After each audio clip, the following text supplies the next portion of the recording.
वाहिगुरु जी का खालसा वाहिगुरु जी की फतेह। सत श्री अकाल, नमो बुद्धाय, जय बोले साथियों, अस्सलाम वालेकुम। साथियों, वॉइस ऑफ खालसा टीवी के देखने वाले सभी श्रोताओं को हमारी पूरी टीम की तरफ से सत श्री अकाल। और आज हम बात करेंगे डॉक्टर अमरजीत सिंह से, जिनके सामने बहुत सारा जो है हमने देखा है कि उन्होंने जो हम यहाँ तक पहुँचे हैं उनकी उंगली पकड़ के पहुँचे हैं। लेकिन आज मेरे लिए खुशी की बात सबसे बड़ी ये है कि पहली बार मैं इंटरव्यू कर रहा हूँ और उनके साथ ही कर रहा हूँ जिनका हाथ पकड़ कर यहाँ तक पहुँचा हूँ। तो सबसे पहले वॉइस ऑफ खालसा टीवी की स्टूडियो में हम इनका स्वागत करते हैं, उसके बाद में सवाल जवाब करते हैं। डॉक्टर साहब, आप जी का वॉइस ऑफ खालसा टीवी की स्टूडियो में बहुत बहुत स्वागत है। वाहिगुरु जी का खालसा वाहिगुरु जी की फतेह। बहुत शुक्रिया जी, शुक्रिया आपका भी। डॉक्टर साहब, आप जी जानते हो जैसे कि भारत में बहुत सारा ऐसा चलता है कि जो ब्राह्मणवाद ने जो बहुत सालों से भारत के ऊपर कब्जा किया है। तो सबसे पहले मैं आपसे जानना चाहता हूँ कि ब्राह्मणवाद क्या है, ताकि हमारे जो सुनने वाले हैं वो इसको देख कर इसको देख सके ब्राह्मणवाद क्या है, इसके बारे में क्या जानकारी देंगे। जी डॉक्टर साहब। मेघराज सिंह जी, सबसे पहले तो मैं आपको मुबारकबाद देता हूं कि आपने ना सिर्फ अपने आप में तरक्की की है इंटेलेक्ट में, बौद्धिकता में, लेकिन आपने इस ज़रूरत को महसूस किया कि आज जो सबसे बड़ा दुश्मन है हमारे धरती के उस खित्ते में, जो अज्ञानता है, इग्नोरेंस है, और उसका जवाब जो है वो मीडिया के ज़रिए उस अज्ञानता को दूर करना है। और आपने वॉइस ऑफ खालसा टीवी जो शुरू किया है, ये एक बहुत ही अच्छा कदम है। ब्राह्मणवाद अगर हम देखें, लगभग 7-8 हज़ार साल की इंसानी तारीख है, ह्यूमन हिस्ट्री है जी। इसमें कोई शक नहीं है कि दुनिया के अलग अलग हिस्सों में जो कभी एक दूसरे को शायद जानते भी नहीं थे, जैसे जब कोलंबस ने लगभग 550 साल पहले अमेरिका को खोजा, उस वक़्त तक दुनिया के बड़े हिस्से को मालूम ही नहीं था यहाँ क्या है। वहाँ हर सिस्टम में कुछ ना कुछ ऐसे सिस्टम रहे जिनमें हम वर्स्ट अमेरिका के हवाले से स्लेवरी की बात करते हैं, या गुलाम प्रथा जो कि दुनिया के बहुत से हिस्सों में थी जी। इसी तरह हम जुल्म की बात भी देखते हैं कि कैसे जो बड़े ताकतवर कबीले थे उन्होंने दूसरों के ऊपर जब फतह हासिल की तो उनके ऊपर कैसे जुल्म किए। हम देखते हैं कि अमेरिका में यहाँ जो नेटिव अमेरिकन्स थे उनके साथ क्या हुआ, जहाँ एबोरिजिनल्स के साथ ऑस्ट्रेलिया में क्या हुआ, या मॉरिस के साथ न्यूजीलैंड में क्या हुआ। लेकिन अगर हम साउथ एशिया का और उस सब कॉन्टिनेंट की बात करें जी, तो लगभग 4000 साल पहले जब आर्यन, और इस बात का ध्यान रहे कि जो नाजी विचारधारा है वो आर्यन विचारधारा है, जिसको एरियन अंग्रेजी में वो कहते हैं जी। उसके ऊपर जिसका बेस नस्लवाद है, और नस्ल के बेस पे कि आर्यन रेस जो है वो बाकी से सुपीरियर है। और जो हिटलर ने यहूदियों के साथ किया, जिप्सियों के साथ किया, दूसरों के साथ किया, इसका बेसिस जो है वो नस्लवाद है, जिसको रेसिज्म कहते हैं। लेकिन बहुत कम वेस्टर्न लोगों को भी मालूम है कि जो नाजीज़म या नाजी नस्लवाद था उसकी जड़ें ब्राह्मणवाद में हैं। और जो नाजियों का पार्टी का उनका निशान भी था स्वस्तिका, उसको आज भी स्वस्तिका कहते हैं जी। और इसी तरह जो नाजीवाद ने जो कुछ किया 20वीं सदी में, उसके बारे में तो बहुत लोगों को मालूम है कि क्या हुआ, कितने मिलियन यहूदी मारे गए, कितने जिप्सी मारे गए जी। पर ये ब्राह्मणवाद किस कदर खतरनाक विचारधारा है, जिसने 4000 साल पहले जब आर्यंस ने आके वहाँ जहाँ के बहुत एक अच्छी सिविलाइजेशन, जिसको सिंधु घाटी की सभ्यता या अंग्रेजी में इंडस वैली सिविलाइजेशन कहते हैं, जिसके अवशेष आज भी हम लरकाना में देख सकते हैं, हड़प्पा में देख सकते हैं, इधर रोपड़ की तरफ तक बहुत बड़ी सिविलाइजेशन जी। जो कि बहुत विकसित सिविलाइजेशन थी, उनको आर्यंस ने कैसे तबाह किया, कैसे उन लोगों को गुलाम बनाया, दास बनाया।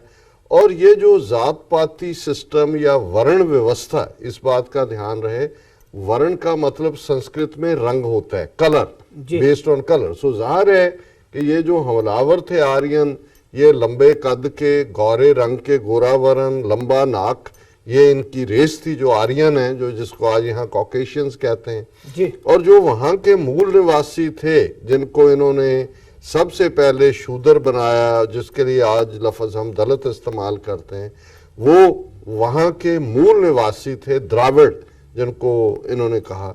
सो जो बिगनिंग है ब्राह्मणवाद की, उसका पहला बेस यही बनता है कि जो हमलावर आर्यन थे वो सबसे ऊपर जो है लैडर पे, सीढ़ी पे बैठ गए ब्राह्मण बन के, और जिनको उन्होंने सब्जुगेट किया, डिफीट किया, धोखे के साथ जिनकी सिविलाइजेशन को डिस्ट्रॉय किया, उनको शूद्र बना दिया। और फिर जैसे जैसे वक्त बीतता गया, क्योंकि जाहिर है कि जहाँ भी कभी सूखा पड़ता था, कोई अकाल पड़ गया, कोई प्लेग पड़ गई, कोई चेचक आ गई, तो कबीले एक से दूसरी जगह जाते थे। सो ये जो माइग्रेशन ऑफ ट्राइब्स है वो पिछले 2-3 हजार साल में होती रही। कोई सेंट्रल एशिया से आए, कोई कहीं और से आए, उनको फिर किसी को क्षत्रिय में, किसी को वैश्य में, ये बाद में ज्यादा डेवलप हुआ। क्योंकि हम ऋग्वेद, जो कि सबसे पुरानी किताब है इनकी, जिनको ये धार्मिक अपना ग्रंथ कहते हैं,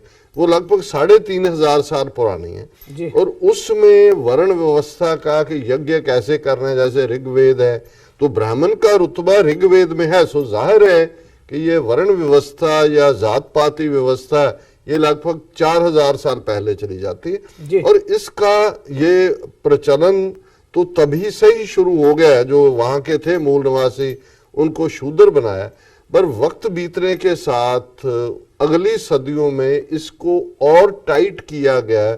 और वर्स्ट जो इसका फिर जिसने हिंदू कोड बनाया, हिंदू लॉ बनाया, जिसको हम मन्नु कहते हैं, मन्नु स्मृति।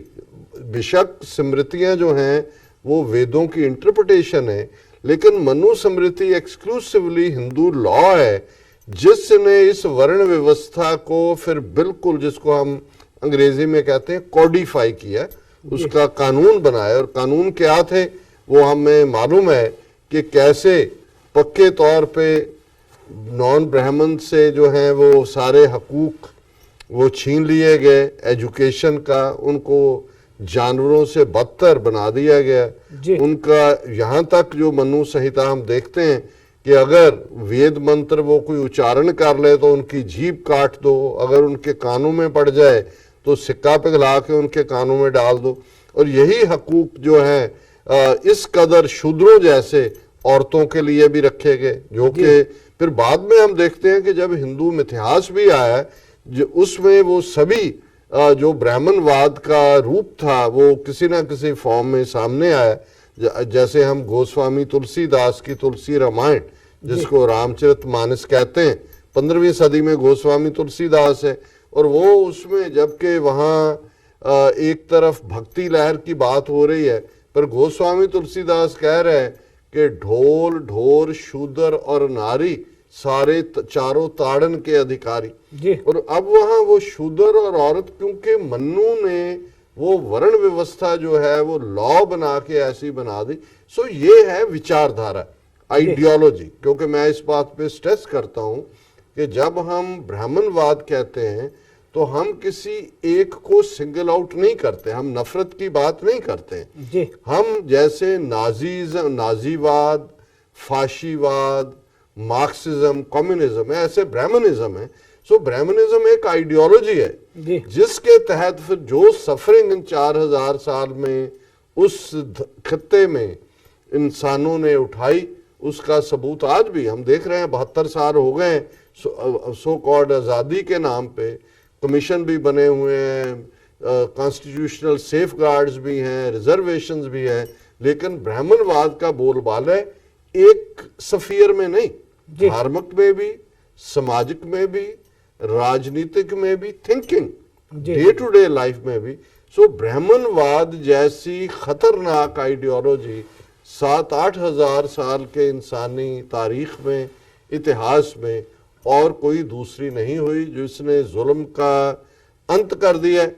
और आज तक जो है वो बराबर उनका बोलबाला जारी है। और आज अनफॉर्चुनेटली हम देखते हैं कि 1,300,000,000 लोग जी उस राजसी निज़ाम में, उस सियासी सत्ता के तहत हैं जो आज नया नाम ब्राह्मणवाद का हिंदुत्व है। लेकिन यही वो विचारधारा है जो जात पात में यकीन रखती है, जो जन्म से जुड़ी हुई जात उसको ही आधार मानती है। और उनके पास आज पॉलिटिकल पावर है जिसके लिए ये आज और भी खतरनाक रूप में सामने आई है। जी साथियों, मैं एक बात बतानी भूल गया आप सभी को। ये डॉक्टर साहब, डॉक्टर अमरजीत सिंह जी, आज जो सिख कौम का उनको दिमाग कह सकते हैं हम, इतनी विचारधारा मैं कभी किसी की विचार इतने सुने नहीं किसी के पास में जितनी इनके पास में है। और इनसे सीख के बहुत कुछ सीखा और बहुत कुछ हमने इनसे सीख कर लोगों को सिखाने की कोशिश की है। तो ये सिख कौम का दिमाग कह सकते हैं इनको, या सिख कौम के एक सबसे बड़े महान विद्वान कह सकते हैं इनको। जी डॉक्टर साहब, आप जी जैसे आपने बताया कि ऋग्वेद की शुरुआत हुई, जैसे ऋग्वेद बताया आपने, इसमें 4 वेद हैं। तो 4 वेदों को बताया जाता है कि 4 वेद ब्रह्मा के लिखे हुए हैं, जबकि एक इनका समय अलग अलग है, 200 साल 500 साल के बीच में है।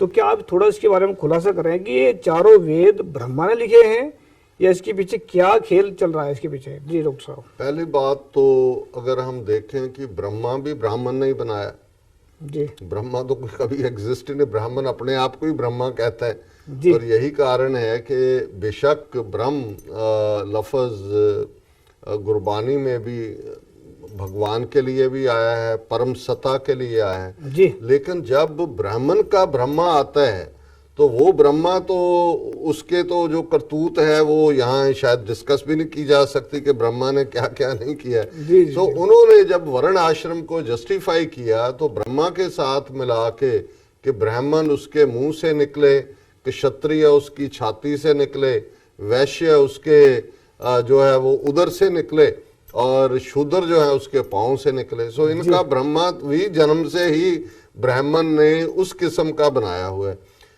इसमें कोई शक नहीं है कि जो चारों वेद है इनका वक्त ऋग के बाद साम वेद, यजुर्वेद, अथर्ववेद, क्योंकि ऋग्वेद में ज्यादा एक तो पुराना है और दूसरा यज्ञ कैसे करना है। और आज जब गौ माता के नाम के ऊपर ये गौ रक्षक बने हुए हैं और किस किस्म की हिंसा हो रही है, अगर आप ऋग्वेद में इनके यज्ञ देखें तो यज्ञों में क्या है, गौ मेघ यज्ञ है जी, गजमेघ यज्ञ है, अश्वमेघ यज्ञ है। अब क्या था, गौ मेघ में गौ को मारा जाता था, गाय को मार के वही ब्राह्मण जो हजारों बैठे हैं रोज मंत्र पढ़ रहे हैं और जिस राजे ने करवाना है उसके लिए ऑर्डर है कि उसने ब्राह्मण को रोज कितनी दक्षिणा देनी है, कितनी उसको पूजा देनी है, और अंत में जब वो यज्ञ संपन्न होना है तो गाय का मांस परोसा जाना है जिसको वो बड़े जो है वो स्वाद के साथ खाते थे। और आज इनकी ये माता कैसे बन गई। इसी तरह गजमेघ में हाथी की कुर्बानी दी जाती थी, बलि दी जाती थी।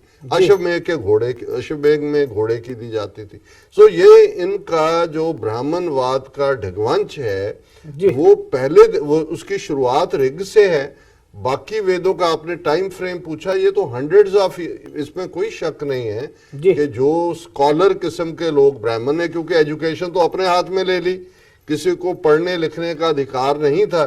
सो दरिया के किनारे बैठे वो उनको राजा वहां तक सब कुछ पहुंचा देता था और ये मैंडेटरी था राजा के लिए कि अपने दरबार में एक कुल एक जो है राज पंडित रखे, उसकी मर्जी के बिना वो चलता नहीं था। तो अगर आप मनु संहिता देखें तो उसमें सारी दौलत का मालिक ही ब्राह्मण है, वो कत्ल भी कर दे तो मुआफ है और जो मर्जी वो करे। और जे अगर कोई ब्राह्मण को सजा दे देगा तो वो ब्रह्म हत्या है। और ब्रह्म हत्या का ऐसा जो है वो उन्होंने ऐसे ऐसे बातें लिखी हुई हैं कि उसके लिए कोई माफी नहीं है ब्राह्मण के लिए। सो ये कंपोजिशंस हैं, चारों वेद ओवर हंड्रेड्स ऑफ इयर्स लिखते गए। पढ़ना किसने था? कंपोज भी आप ही करते थे, पढ़ते भी आप ही थे, उसको जो मर्जी इंटरप्रिटेशन बना दें। अगर आप उनको चैलेंज करें होंगे नहीं भाई ये नहीं, हम और मंत्र सुना देते हैं। तो उनकी मोनोपोली थी और आज भी है। कितने लोगों ने वेद देखे हैं, क्या है उसमें? हाँ, ये उन्होंने हर एक देशवासी के दिमाग में डाल दिया कि वेद ब्रह्मा के मुंह से निकले हैं और वेदों से ऊपर दुनिया में कोई चीज नहीं है। देखा किसी ने नहीं है, अभी है क्या, पढ़ना तो बाद की बात है, मैंने भी नहीं देखे हुए वेद क्या है। जी डॉक्टर साहब, जैसे आपने बताया है कि जो वेद जो है ना, इनका कोई टाइम फिक्स नहीं है, आगे पीछे 100 ईयर्स में जो भी है इनका हो सकता है। तो जैसे ब्राह्मणवाद की बात कर रहे हैं हम, तो हमारे साथी बहुत सुन रहे होंगे कि जो आजकल के टॉपिक चल रहे हैं उस पर बात नहीं कर रहे हैं, तो ये ब्राह्मणवाद या कहाँ से छेड़ कर बैठ गए। तो साथियों, हम जानना चाहते हैं, सबसे पहले हम जड़ है जो समस्या की, उसको पकड़कर उसको उखाड़ कर फेंकना चाहते हैं ताकि समस्या आने वाले वक्त में ना खड़ी हो। तो ये इस समस्या की जड़ है ब्राह्मणवाद, इसी करके हम इस पर बात कर रहे हैं। तो डॉक्टर साहब, जैसे ब्राह्मणवाद की हमने बात कर रहे हैं, तो ब्राह्मणवाद ने भारत का नुकसान किया है या फायदा किया है, इसके बारे में आप क्या कहना चाहेंगे? देखिए, ब्राह्मणवाद से बदतर कोई व्यवस्था इंसानी इतिहास में 7-8 हजार साल के नहीं है। उसने इतना डैमेज किया, और मैं समझता हूं कि वहां जिसको ये कभी अपना प्राचीन और स्वर्ण युग के नाम से अपना सौदा बेचते हैं कि जी प्राचीन गौरव, जी, महात्मा बुद्ध पहले वो इंसान हुए उस सरजमी पे जिन्होंने लगभग आज से 2500 साल पहले ब्राह्मण को सबसे इफेक्टिवली, प्रभावशाली तरीके से चैलेंज किया। और उनके गढ़ में जाके, बनारस के पास ही सारनाथ है जहां बुद्ध ने अपना पहला जो है वो सरमन दिया, मैं ब्राह्मण को नहीं मानता। मूर्ति पूजा को बिल्कुल कंडेम किया, क्योंकि ब्राह्मण तो मूर्ति के पीछे लुका हुआ था। मूर्ति की पूजा ब्राह्मण ने करवानी थी, मंदिर में वो डोमिनेट कर रहा था, सोसाइटी में वो कर रहा था। बुद्ध ने जो मैसेज दिया, ज़ाहिर तौर पे ऊपर वो ब्राह्मणवाद के कफन में कील का उसने काम किया और लोगों को, आम लोगों को लिबरेट करवाया उससे। जहां उन्होंने मठ स्तूपे इंसानियत की बात की, ब्राह्मण जालिम था, और इधर अहिंसा परमो धर्मा की बात आई कि अहिंसा जो है वो इवन एनिमल्स के साथ, वो तो इंसानों को इंसान नहीं मानते थे। बुद्ध धर्म ने compassion for the animals even इस कॉन्सेप्ट को दिया। और जाहिर है बुद्ध धर्म बड़ी तेजी से फैला, और एक स्टेज पे जो है वो हम देखते हैं कि अशोका और दूसरे भी बुद्ध धर्म में आए, और एक तरफ से अफगानिस्तान से लेके पाटलिपुत्र तक जो कि उनकी कैपिटल थी, बुद्ध धर्म का बोलबाला था। ये एक अलग विषय है कि कैसे बुद्ध धर्म को शास्त्र और शस्त्र दोनों के बलबूते पे शंकरा द मर्डरर, जिसको ये शंकरा द आचार्य कहते हैं, शंकराचार्य उसका नाम बनाया। मैं तो कहूंगा जैसे मोदी द मर्डरर है आज, ऐसे शंकरा द मर्डरर, जिसने लाखों बौद्धियों को मौत के घाट उतारा। और आज ये जो हम बाबरी मस्जिद और मंदिर का जो इन्होंने वावेला खड़ा किया हुआ है, यही कुछ इन्होंने बुद्ध धर्म के साथ किया है, जिनको ये अपने प्राचीन मंदिर बोलते हैं। इन्होंने वो बुद्धिस्ट मठ थे, मोनेस्ट्रीज थी, उनको बुद्ध की मूर्ति उठा के बाहर फेंक के शिवलिंग रख दिए। और आज भी जो इनके बहुत सारे अखौती जो है वो प्राचीन मंदिर है, एक्चुअली वो बुद्ध की बात थी। और बुद्ध धर्म ने एक बार झंझोड़ के रख दिया है। लेकिन जैसे अल्लामा इकबाल जो साउथ एशिया के बहुत बड़े दानिश्वर शायर हुए, उन्होंने जब ब्राह्मणवाद की बात की तो उन्होंने बुद्ध से ही बात शुरू की कि तुमने पैगामे गौतम की जरा परवाह न की, कदर जानी ना अपने गौहर यकदाना की। यकदाना यूनिक लर्नेड पर्सन, गौहर वेरी प्रेशियस ज्यूल। और उसका नतीजा क्या हुआ, जिसमें अल्लामा इकबाल ने कहा गौतम बुद्ध, महात्मा बुद्ध को एड्रेस करते हुए, कि आश्कार उसने किया जो जिंदगी का राज था, सीक्रेट ऑफ लाइफ, जो उसने हिंद को लेकिन ख्याली फलसफा पे नाज था। ब्राह्मणवाद है ही ख्याली पुलाव बनाने, कि ये तो इन्होंने ख्याली पुलाव पे लोगों को लगाया हुआ था। बुद्ध ने सीक्रेट ऑफ लाइफ दिया, जी। आश्कार उसने किया जो जिंदगी का राज था हिंद को, लेकिन ख्याली फलसफा पे नाज था। शमाए हक से जो मुनव्वर हो ये महफिल न थी, बारिशे रहमत हुई लेकिन ज़मी काबिल न थी। कि रहमत की बारिश तो हुई लेकिन ब्राह्मण ने ऐसा खुश्क बनाया हुआ था उस सारी जमीन को कि वो ख्याली पुलाव में रहने वाले थे। और बाद में बुद्ध के साथ, बुद्ध धर्म के साथ क्या किया अल्लामा इकबाल ने 2 लाइनों में, वो सारा जो ब्राह्मणों ने कैसे बुद्धिज्म को डिस्ट्रॉय किया। अल्लामा इकबाल ने कहा कि ब्राह्मण सरशार है अब तक, मैं पिदार में शमाए गौतम जल रही है महफिले अग्यार में। बुद्ध धर्म का वहां से सफाया कर दिया कि आज भी ब्राह्मण उस हंकार में ब्राह्मणवाद का यहाँ बोलबाला है, और गौतम की बात, बुद्ध की बात महफिले अग्यार में है, गैर की महफिल में है, दूसरे देशों में है, वो चीन हो, थाईलैंड हो, कंबोडिया हो, वियतनाम हो, उन मुल्कों में है, लेकिन वहां ब्राह्मण ने सफाया कर दिया। सो ये है ब्राह्मणवाद का असल क्रूर, ब्रूटल, मर्डरस इनका चेहरा। जी जी जी। जैसे डॉक्टर साहब आपने बताया कि जो बुद्ध धर्म को चैलेंज, बुद्ध धर्म ने ब्राह्मणवाद को चैलेंज किया, और बुद्ध धर्म को ख़त्म करने का जो शंकराचार्य का आपने बताया है, और ऐसे ही सिख धर्म ने भी इनको चैलेंज किया है। तो किस तरीके से सिख धर्म ने इसको ब्राह्मणवाद को चैलेंज किया? और मुझे ऐसा लगता है कि सिखों को भी ऐसा ही मारना चाहते हैं जैसे बुद्धों को ने मारा है। तो क्या है, सिख धर्म ने कैसे चैलेंज किया और उसको ख़त्म करना कैसे ख़त्म करना चाहते हैं सिख धर्म को? थोड़ा इसके बारे में जानकारी दें। जी डॉक्टर साहब। देखिए, मैं समझता हूँ भी अल्लामा इकबाल ने अपनी इस नज़म, जो कि उनकी किताब बांगे दरा में नानक नाम के नीचे है जी, बुद्ध की बात करने के बाद अल्लामा इकबाल, और जो आपके सवाल का जवाब है उस पर ही वो फोकस हो जाता है जी। वो कहते हैं कि बुत कदा फिर बाद मुद्दत के मगर रोशन हुआ, नूरे अब्राहम से आजर का घर रोशन हुआ। कि ये बुत परस्तों का देश, मूर्ति पूजा करने वालों का देश, बुत कदा फिर बाद मुद्दत के मगर रोशन। मुद्दत इसलिए कि 2500 साल पहले बुद्ध आए, 550 साल पहले गुरु नानक आए। सो बीच में 2000 साल के लगभग का फर्क है कि 2000 साल बाद फिर बुत कदा फिर बाद मुद्दत के मगर रोशन हुआ, नूरे अब्राहम से। जब अल्लामा इकबाल गुरु नानक साहब को एड्रेस कर रहे हैं तो अब्राहम का नूर कहते हैं। अब्राहम कौन है? जब हम चारों मजहब जो कि सेंट्रल एशिया के हैं, मिडल ईस्ट के हैं, जूडाइज्म, यहूदीवाद, ईसाइयत, ज़ोरेब जो है ज़ोरेस्ट्रियन, और इस्लाम और ईसाई, ज़ाहिर है चारों मजहब हैं, इन चारों के पवित्र ग्रंथ हैं। और इन चारों का, अब्राहम जूडाइज्म का भी प्रॉफिट है, इस्लाम में हज़रत इब्राहिम कहते हैं, ईसाइयत में भी उनको प्रॉफिट का दर्जा हासिल है। और उनके जो बाप थे अब्राहिम के, आजर उनका नाम था, वो मूर्तियां बनाते थे। और अब्राहम जो हैं वो मूर्ति पूजा के खिलाफ थे।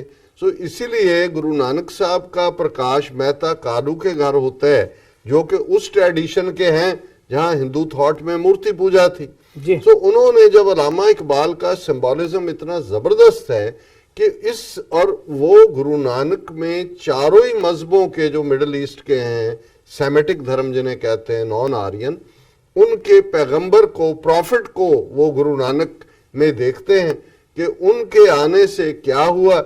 और उस वक्त जब वो साथ में फिर अल्लामा इकबाल फिर उस वर्ण आश्रम पे जाते हैं कि आह शूदर के लिए हिंदुस्तान गम खाना है, दर्द इंसानी से इस बस्ती का दिल बेगाना है। ये ब्राह्मणवाद की बस्ती, ये हिंदुस्तान जिस पे ब्राह्मण की डोमिनेंस है, ये तो इंसान का दर्द समझता ही नहीं है, इसके दिल में बेगानगी है।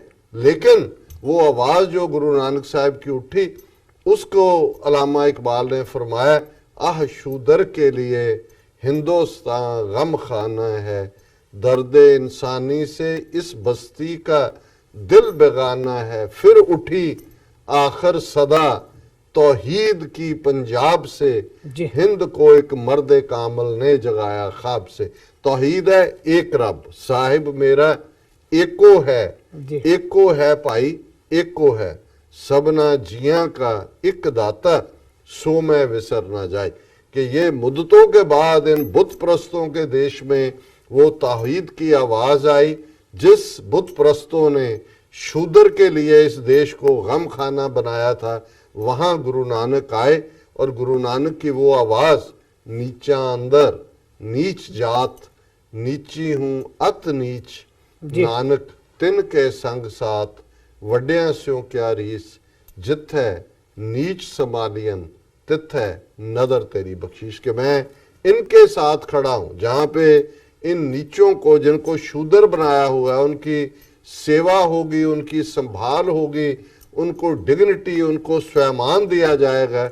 मैं उनके साथ खड़ा हूं। ये जो रेवोल्यूशन जी। गुरु नानक साहब ने शुरू किया, 10 गुरु साहबान ने 230 वर्ष इसको, इस तहजीब को जो है वो कैसे कैसे उनको एक प्राइड दिया, लैंग्वेज का, हरमंदर साहिब का, अकाल तख्त का, और फिर शस्त्र। और 10वें पातशाह गुरु गोबिंद सिंह साहब ने लगभग 230 साल बाद गुरु नानक साहब के प्रकाशमान होने के खालसा का वो 5 प्यारों के रूप में कॉन्सेप्ट देके ये फरमाया कि आज से तुम्हारी कुल नाश, जी। कर्म नाश, कीर्तनाश, वर्ण नाश, परम नाश, आप खालसा हो। और साथ में ये फरमाया, इन गरीब सिखन को देऊं पातशाही, ये याद रखें हमरी गुरियाई, जी। जिनकी जात वर्ण कुल माहे, सरदारी ना भई कदाहें, तिन ही को सरदार बनाऊं, तब है गोबिंद सिंह नाम कहूं। सो जी। ये कंप्लीट रेवोल्यूशन है जिसने ब्राह्मणवाद की जड़ को हिला के रख दिया। संगत और पंगत का कॉन्सेप्ट, सरोवर का कॉन्सेप्ट, ब्राह्मण अगर भिटता था शूद्र के परछाई से, सो जाके नहाता था। गुरु साहब ने सरोवर बनाया भी, इकट्ठे नहाओ। डॉक्टर साहब, आप थोड़ा इसको लंबा है, मैं लास्ट सवाल करूँ आपसे, क्योंकि इजाज़त हो रही है कहीं से। तो मैं चाहता हूँ कि जैसे भारत के अंदर ब्राह्मणवाद ने सभी के ऊपर कह ढारा, ब्राह्मणवाद, जैसे मुसलमान हैं, सिख हैं, ST SC OBC हैं, जो हिंदू नहीं है, हिंदू उनको बना रखा है, लेकिन जो और ईसाई हैं, लिंगायत है, सभी के ऊपर ब्राह्मणवाद का कब्जा है, ब्राह्मणवाद कह ढारा है। तो इनसे निजात पाने के लिए सभी को क्या करना चाहिए ताकि ब्राह्मणवाद से हमेशा के लिए छुटकारा मिल जाए, भारतवासियों को, सभी को? इस पर क्या कहना चाहेंगे आप? जी। देखिए, एक बात तो बिल्कुल स्पष्ट है, पॉलिटिकल पावर। और ये जब गुरु नानक साहब ने इस गुरमत सिद्धांत की नींव रखी, इस रेवोल्यूशन को जन्म दिया, जी। तो जिन पड़ावों से ये गुजरा, फाइनली खालसा के कॉन्सेप्ट के रूप में, जब हम राज करेगा खालसा, आकी रहे ना कोई, ख्वार हुए सब मिलेंगे, बचे शरण जो हुए, ये 10वें पातशाह का फरमान देखते हैं। तो एक बात जाहिर थी और आज भी है कि राज बिना न धर्म चले हैं, धर्म बिना सब दले मले हैं। ब्राह्मण ने उस अपनी विचारधारा में सबसे पहले राजे को काबू किया। वो जी। राज पंडित बैठाने का मतलब था कि वो राजा भी उस पंडित के अधीन है, सुप्रीम जो स्टेटस है उस ब्राह्मण का है। सो आज के युग में जब हम देख रहे हैं दुनिया में डेमोक्रेसी के नाम पे अल्टीमेटली भारत में कैसे हिंदुत्व वापस जो है वो पॉलिटिकल पावर की को जो है उसने हथिया लिया है, जी। और 2019 में वो दोबारा हथियाने की दौड़ में है।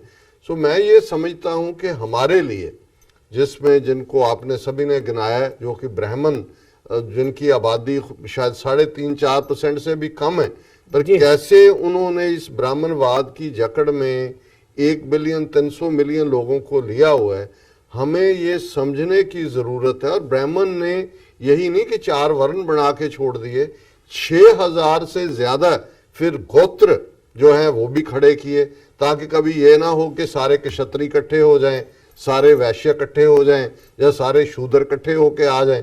तो शूद्र भी एक दूसरे को ऊंचा नीचा समझते हैं कि मैं उसका ऊंचा हूं, मैं उसके नीचे हूं। तो मैं समझता हूं कि आज जो जरूरत है हमें ये समझने की कि हमारा दुश्मन कौन है। सबसे पहली बात, जब दुश्मन आइडेंटिफाई होता है, फिर आप दूसरा पार्ट, जाहिर है दुश्मन ब्राह्मणवाद है, आज उसने राजसी सतह पे भी वो कब्जा किया है।